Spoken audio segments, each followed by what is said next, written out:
Urte guztietan bezala, egiten da festa bat, dau festa da Mesi alde batetik, gero honek jantzan etortzen dire, basaurikoak.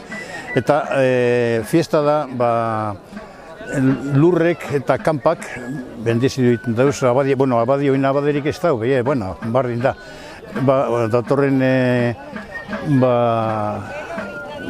piperrak, tomatiek eta gauza guztiko ondo etor ditu izan, horretarako da. San Martin egune da azaroko 11an. Soiloko jaia ebe badire, baina orduan ez da onango gauzarik egiten, orduan bere egiten dugu mesa eta gero ez dago beste konturik, ez?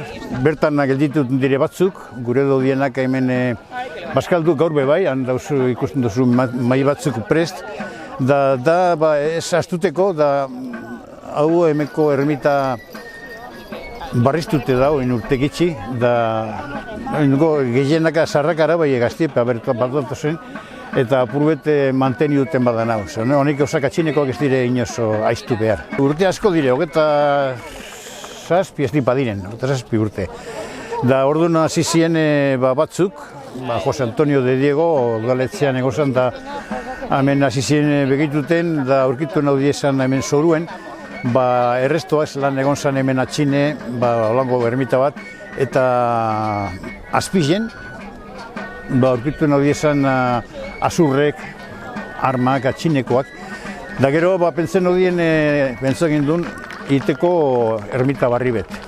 Da handixi, bian topozien gauzaka Bilbon dauz museoa historikoan, eta zertarako apurbete bizimodu emoteko, San Martinen estatua edo hor dagoena egurrezkoa da. Hori hemen hausok batek aukin zuen gordeta kamaran urtiek eta urtiek, eta behitu hor dago egun guztietan. Gatsa da, beti egongo da baten bat, nik uste dut. Beti egongo da baten bat, gitzen honek jaibilok ez itxiteko galduten.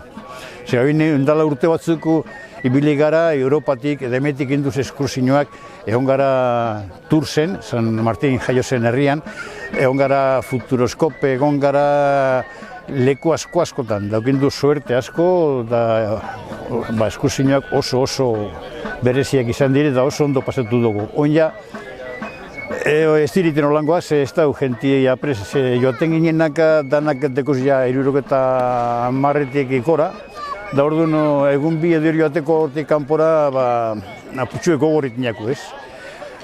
Ikusiko, beti egokimia da esperantza, ez diten galdu honek kontuok.